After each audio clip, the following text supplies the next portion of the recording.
კონსტიტუციის დარღვევის, სახელმწიფო ღალატის ან სისხლის სამართლის სხვა დანაშაულის ჩადენისა, იმპიჩმენტის საფუძვლებად განიცდის საკითხია ხელისუფლების ბალანსის მხრივ.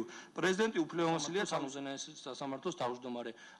შესაძლებელია თქვა გაიმარჯვოს ნაკლებად დემოკრატიულმა მიმართულებამ საკონსტიტუციო რეფორმაში, რაც არ იქნება კარგის მომტანი არც ქვეყნის გარეთ საქართველოს იმიჯისათვის და არც ჩვენი მომავალი განვითარებისათვის. ამიტომ ეროვნული დემოკრატები, რომლებიც სათავეებში ვიდექით ამ საკითხებთან, კიდევ ერთხელ მოვუწოდებ ჩვენს კოლეგებს, რომ დავანებოთ ამ პარტიულ ურთიერთობებს ახლა თავი, ეხება საქართველოს მომავალ განვითარებას და მხარი დაუჭიროთ ამ პროექტს. ყველაზე ოპტიმალური მოდელი ჩვენი ქვეყნისთვის ამ ყველა ფაქტორის გათვალისწინებით ეს არის ამერიკული ტიპის ეგრეთ წოდებული საპრეზიდენტო რესპუბლიკა, ფედერალური საპრეზიდენტო რესპუბლიკა. ამ შემთხვევაში ორივე ელემენტს აქვს თანაბარი მნიშვნელობა, როგორც ფედერალის, ისე საპრეზიდენტო სისტემას.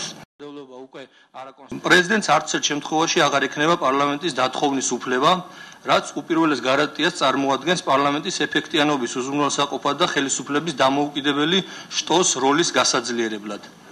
პარლამენტის არჩევნების თარიღი ზუსტად იქნება განსაზღვრული კონსტიტუციით, ეს იქნება მაისის ბოლო კვირადღე და პრეზიდენტი აღარ დანიშნავს ამ არჩევნებს.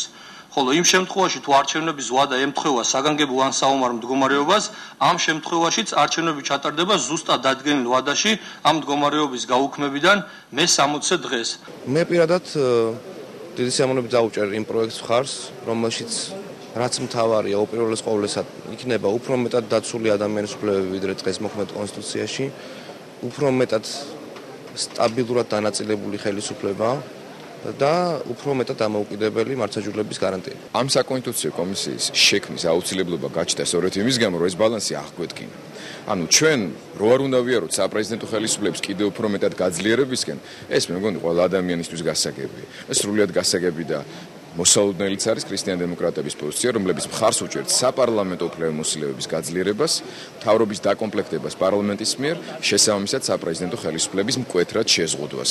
ჩემთვის პრიორიტეტული არის ისეთი კონსტიტუციური ცვლილებების მიღება, რომელიც გამორიცხავს კრიზისებს, რომელიც აბალანსებს საკანონმდებლო და აღმასრულებელი ხელისუფლების უფლებამოსილებებს, რომელშიც იქნება ეფექტური ფუნქციონირების საშუალებები როგორც საპარლამენტო, ისე აღმასრულებელი ხელისუფლების.